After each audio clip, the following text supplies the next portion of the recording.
Often contrasted with realism, the international relations theory of liberalism tries to explain that states behave not in competition like realists believe, but instead through cooperation.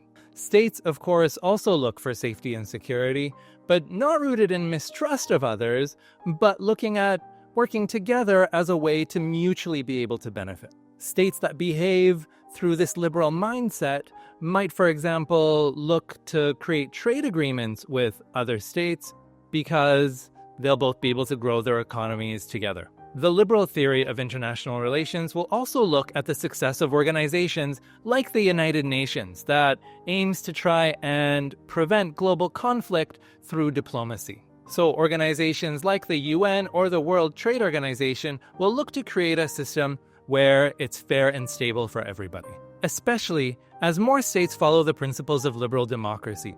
If this went by a little bit fast, you can check out my extended video on liberalism and realism right there.